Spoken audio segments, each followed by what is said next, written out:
ৰশ্মি motivation ব্লগলৈ আপোনালোক সকলোকে পুনৰবাৰ স্বাগতম জনাইছোঁ। আজি মই আপোনালোকৰ ওচৰলৈ জুন মাহৰ কেছবুকৰ ভিডিঅ' লৈ আহিছোঁ। জুন মাহৰ কেছবুক মই কেনেধৰণে মেইনটেইন কৰিছোঁ সম্পূৰ্ণ ভিডিঅ' চাবলৈ হ'লে ভিডিঅ'টোৰ লগত জড়িত হৈ থাকিব। আৰু মোৰ চেনেলত নতুনকৈ আহিছে যদি মোৰ চেনেলটো ছাবস্ক্ৰাইব কৰি থ'ব আৰু বেল আইকনত অল প্ৰেছ কৰি থ'ব, কিয়নো মই ভিডিঅ' এৰাৰ লগে লগে অতি সোনকালে মোৰ ভিডিঅ'খিনি আপোনালোকে পায়। বলকচোন আজিৰ ভিডিঅ'টো আমি প্ৰথমে ষ্টাৰ্ট কৰি ল'ম। আপোনালোকে ইয়াত চাওক, ৰিচিপ্ট লিখা আছে। ৰিচিপ্ট মানে হৈছে জমা। মই জমা বুলি মই ব্ৰেকেটত লিখি থৈছোঁ আপোনালোকক বুজিবলৈ সহজ হোৱাকৈ। আৰু আপোনালোকে খৰচৰ চাইডটো আপোনালোকে চাব পাৰিব।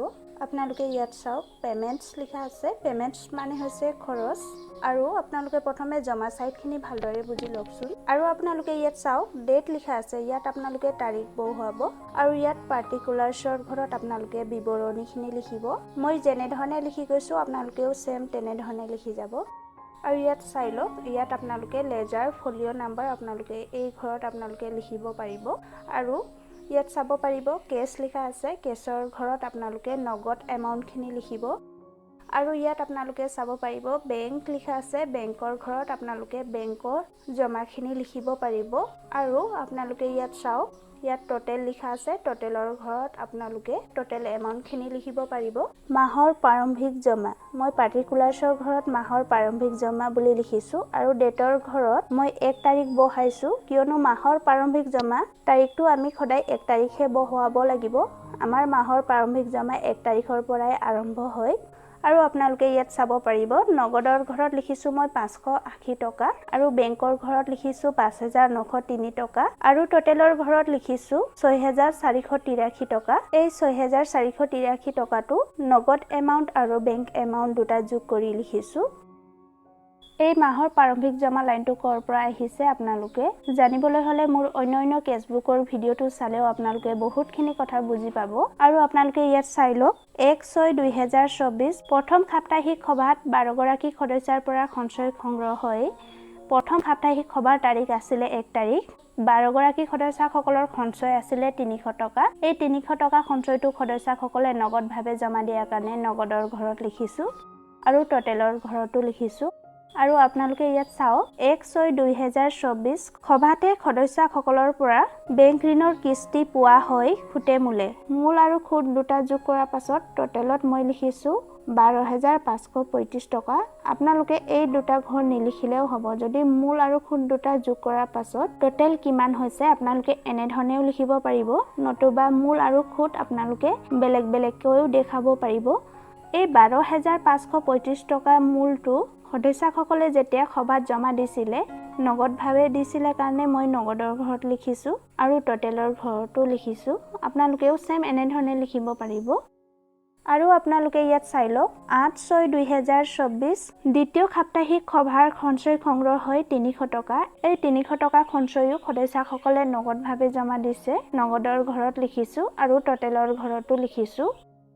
ইয়াত আপোনালোকে চাই লওক, 10/6/2024 ভিঅ'ৰ পৰা গোটৰ একাউণ্টত CIF-ৰ ঋণ দিয়ে চেকত। যদি আপোনালোকৰ গোটত CIF-ৰ ঋণ প্ৰদান কৰে ভিঅ'ই, তেতিয়াহ'লে আপোনালোকে এনেধৰণে লিখিব, এইটো গোটত 50,000 টকা CIF-ৰ ঋণ ভিঅ'ই গোটলৈ প্ৰদান কৰিছে আৰু গোটৰ একাউণ্টত জমা হৈছে কাৰণে মই 50,000 টকা মই বেংকৰ ঘৰত লিখিছোঁ আৰু টোটেলৰ ঘৰতো লিখিছোঁ। আপোনালোকেও ছেম এনেধৰণে লিখিব লাগিব। 15/6/2024 তৃতীয় সাপ্তাহিক সভাত সঞ্চয় সংগ্ৰহ হয় 300 টকা। এই 300 টকা সঞ্চয়ো ছেম মই নগদৰ ঘৰত লিখিছোঁ আৰু টোটেলৰ ঘৰতো লিখিছোঁ।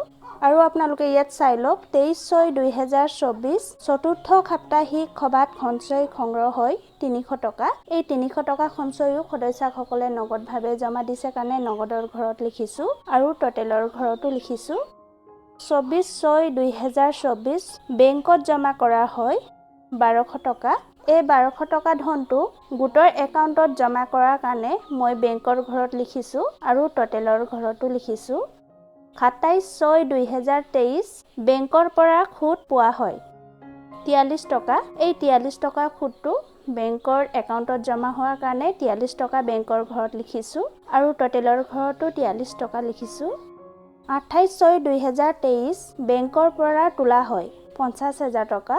এই 50,000 টকা ধনটো যেতিয়া বেংকৰ পৰা তোলা হয় বা বেংকৰ পৰা উঠোৱা হয় তেতিয়া হাতত জমা হয় এনেধৰণে বেংকৰ পৰা তোলা পাছত নগদৰ ঘৰত লিখিব আৰু টোটেলৰ ঘৰটো এনেধৰণে লিখিব আৰু আপোনালোকে ইয়াত চাই লওক 30/6/2024 মই 30 তাৰিখ বহাইছো কিয়নো মাহৰ কেছবুক ক্লোজিং কৰিবলৈ লওঁতে সদায় মাহৰ শেষ তাৰিখ আপোনালোকে লিখিব লাগিব মাহৰ সৰ্বমুঠ জমা হয় আপোনালোকে মাহৰ মুঠ জমা হয় বুলিও লিখিব পাৰিব বা মাহৰ সৰ্বমুঠ জমাও আপোনালোকে লিখিব পাৰিব এই মাহৰ সৰ্বমুঠ বা মাহৰ মুঠ জমা লাইনটো কৰ পৰা আহিছে আপোনালোকে জানি লওক মাহৰ প্ৰাৰম্ভিক জমা নগদৰ ঘৰত লিখিছিলো 580 টকা এই 580 টকা লগত নগদৰ ঘৰত যিমানখিনি এমাউন্ট লিখিলো এই নগদৰ ঘৰত লিখা গোটেইখিনি এমাউন্ট থিয়কৈ যোগ কৰাৰ পাছত 64315 টকা হৈছে মাহৰ মুঠ নগদ জমা বা মাহৰ সৰ্বমুঠ নগদ জমা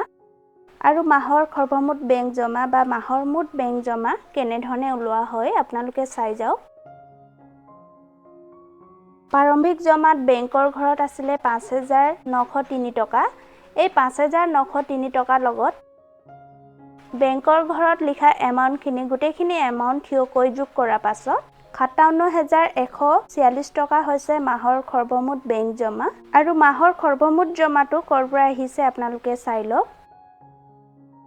প্ৰাৰম্ভিক জমাৰ লাইনত মুঠৰ ঘৰত লিখিছিলো 6483 টকা এই 6483 টকা লগত মুঠৰ ঘৰত লিখা গোটেইখিনি এমাউন্ট থিয়কৈ যোগ কৰি যাব লাগিব 1,21,461 টকা হৈছে মাহৰ সৰ্বমুঠ জমা সাইডটো এনে ধৰণে আপোনালোকে মেইনটেইনছ কৰি যাব পাৰিব আৰু খৰচৰ সাইডটো মই কেনে ধৰণে মেইনটেইনছ কৰিছো আপোনালোকে চাই যাওক আৰু আপোনালোকে ইয়াত চাই লওক ইয়াত পেমেন্টছ লিখা আছে পেমেন্টছ মানে হৈছে খৰচবোৰ মই আপোনালোকে বুজি পোৱাকৈ মই খৰচ বুলিও লিখি দিছো আৰু ইয়াত চাই লওক আপোনালোকে ইয়াত ডেট লিখা আছে ডেটৰ জায়গাত আপোনালোকে তাৰিখ বহুৱাব আৰু ইয়াত পাৰ্টিকুলাৰ্স লিখা আছে পাৰ্টিকুলাৰ্সৰ ঘৰত আপোনালোকে বিৱৰণী লিখিব আৰু ইয়াত লেজাৰ ফলিও নাম্বাৰ এই ঘৰত আপোনালোকে যদি লেজাৰ বুক আপোনালোকে মেইনটেইনছ কৰে তেতিয়া হলে আপোনালোকে লেজাৰ ফলিও নাম্বাৰটো আপোনালোকে ইয়াত লিখিব পাৰিব আৰু আপোনালোকে ইয়াত চাই লওক ইয়াত কেছ লিখা আছে কেছ মানে হৈছে নগদৰ ঘৰত আপোনালোকে নগদ এমাউন্টখিনি লিখিব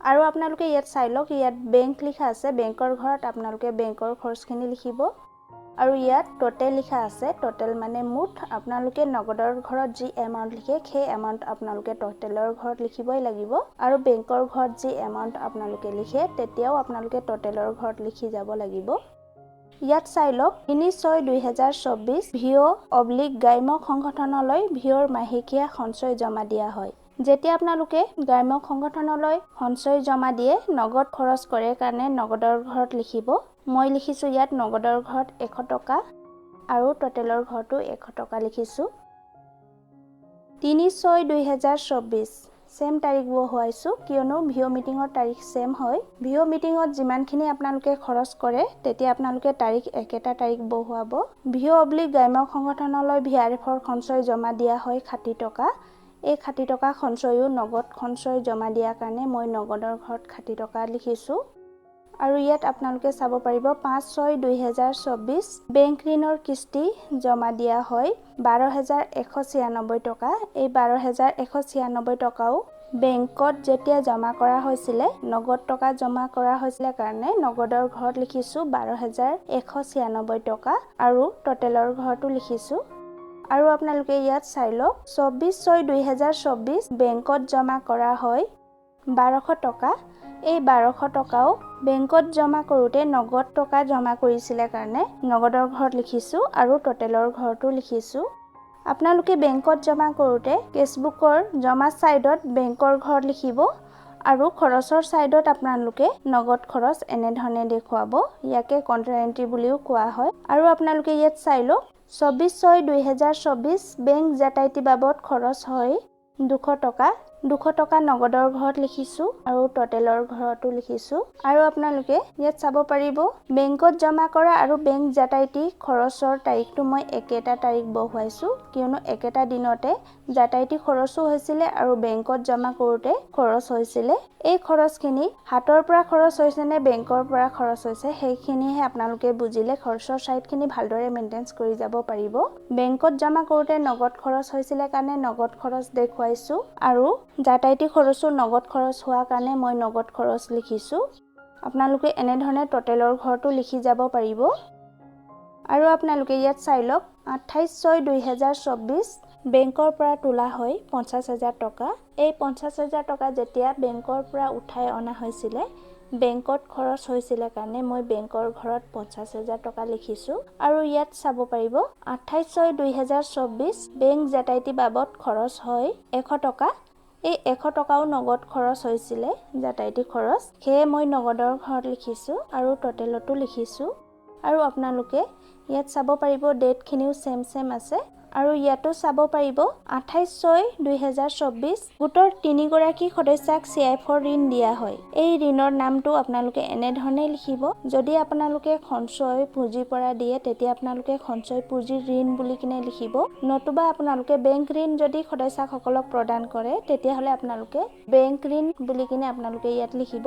এই 3 গৰাকী সদস্যাক CIF ঋণ প্ৰদান কৰা হৈছে কাৰণে CIF ঋণ দিয়া হয় বুলি কিনে মই লিখিছো। সেম আপোনালোকে এনেধৰণে লিখিব পাৰিব। আৰু ইয়াত আপোনালোকে সদস্যসকলৰ নাম লিখিব আৰু কোন 3 গৰাকী সদস্যা কিমান টকাকৈ এমাউণ্ট প্ৰদান কৰিছে আপোনালোকে সদস্যাৰ নামৰ পোনে আপোনালোকে ঋণৰ পৰিমাণটো আপোনালোকে লিখি দিব। ধৰি লওক এই গৰাকী সদস্যাই 20,000 টকা CIF ঋণ লৈছে আৰু এগৰাকীয়ে লৈছে 10,000 আৰু এগৰাকীয়ে লৈছে 20,000, টোটেল 50,000 টকা হৈছে। এই গোটেইখিনি আপোনালোকে এই 50,000 টকা উঠাই অনাৰ পাছত কাক আপোনালোকে প্ৰদান কৰিছে এনেধৰণে আপোনালোকে লিখিব। বুক কিপাৰৰ মাননি দিয়া হয় 100 টকা। আৰু আপোনালোকে সদস্যসকলক যেতিয়া ঋণ দিয়া হয় নগদ খৰচ হয় কাৰণে আপোনালোকে নগদৰ ঘৰত লিখিব আৰু টোটেলৰ ঘৰটো লিখিব। সেম তেনেধৰণে বুক কিপাৰৰ মাননিও নগদ খৰচ হোৱা কাৰণে নগদৰ ঘৰত লিখিব আৰু টোটেলৰ ঘৰটো লিখিব। ইয়াত আপোনালোকে চাব পাৰিব 30/6/2024 মই মাহৰ শেষ তাৰিখ লিখিছো। কেছবুক ক্লোজিং কৰিবলৈ যাওঁতে বা মাহৰ মুঠ জমা মাহৰ মুঠ খৰচ যেতিয়া আপোনালোকে ওলাব তেতিয়া আপোনালোকে সদায় মাহৰ শেষ তাৰিখটো আপোনালোকে লিখিব লাগিব। ইয়াত চাই লওক 30/6/2024 মাহৰ মুঠ খৰচ হয় নগদ খৰচ হৈছে 62,756 টকা আৰু বেংক খৰচ হৈছে 50,000 টকা আৰু সৰ্বমুঠ খৰচ হৈছে 1,12,756 টকা। এই মাহৰ মুঠ খৰচটো আপোনালোকে সেম জমা চাইডৰ গতেই ওলাব লাগিব। নগদৰ ঘৰত যিমানখিনি এমাউণ্ট লিখিলে গোটেইখিনি এমাউণ্ট টোটেল কৰাৰ পাছত মাহৰ মুঠ নগদ খৰচ লিখিব। আৰু বেংকৰ ঘৰত যিমানখিনি এমাউণ্ট লিখে গোটেইখিনি এমাউণ্ট টোটেল কৰাৰ পাছত আপোনালোকে বেংক খৰচটো ওলাব পাৰিব। আৰু সৰ্বমুঠৰ ঘৰত যিমানখিনি এমাউণ্ট লিখে সেই গোটেইখিনি এমাউণ্ট টোটেল কৰাৰ পাছত আপোনালোকে সৰ্বমুঠ খৰচটো ওলাব পাৰিব। এই শেষ জমা লাইনটো ক'ৰ পৰা আহিছে আপোনালোকে চাই লওক। এই মাহৰ সৰ্বমুঠ জমা চাইডত যিমান এমাউণ্টখিনি আছিলে গোটেইখিনি এমাউণ্ট মই টুকি আনিছো খৰচৰ চাইডত। আপোনালোকে ইয়াত চাব পাৰিব মাহৰ সৰ্বমুঠ জমাত নগদত আছিলে 64,315 টকা আৰু বেংকত আছিলে 57,146 টকা আৰু সৰ্বমুঠ খৰচ আছিলে 1,21,461 টকা। এই মাহৰ মুঠ নগদ জমা লাইনটোৱে মই আকৌ খৰচৰ চাইডতো টুকি আনিছো। এই শেষ জমাটো কেনেধৰণে ওলোৱা হয় চাই লওক। মাহৰ মুঠ নগদ জমা পৰা মাহৰ মুঠ নগদ খৰচ যেতিয়া বিয়োগ কৰা হয় তেতিয়া মাহৰ মুঠ নগদ শেষ জমা ওলাব পাৰিব। আৰু বেংক শেষ জমা কেনেধৰণে ওলোৱা হয় চাই লওক। মাহৰ মুঠ বেংক জমা পৰা মাহৰ মুঠ বেংক খৰচ যেতিয়া বিয়োগ কৰা হয় তেতিয়া মাহৰ বেংক শেষ জমাটো ওলাব পাৰিব। আৰু সৰ্বমুঠ শেষ জমা কেনেধৰণে ওলোৱা হয় আপোনালোকে চাই লওক। মাহৰ সৰ্বমুঠ জমা পৰা সৰ্বমুঠ খৰচ যেতিয়া বিয়োগ কৰা হয় তেতিয়া মাহৰ সৰ্বমুঠ শেষ জমাটো ওলাব পাৰি। নতুবা নগদ শেষ জমা আৰু বেংক শেষ জমা দুটা যোগ কৰাৰ পাছতো সৰ্বমুঠ শেষ জমাটো ওলাব পাৰি। আজিৰ দিনটোৰ বাবে কেছবুকৰ ওপৰত ভিডিঅ'টো মই ইমানেই লৈ আহিলো। যদি ভিডিঅ'টো ভাল লাগিছে লাইক কৰিব আৰু কমেণ্ট কৰিও জনাব পাৰিব। পুনৰ নতুন এটা ভিডিঅ'ত লগ পাম। আজিৰ ভিডিঅ'টো মই ইমানতে সামৰণি মাৰিছো।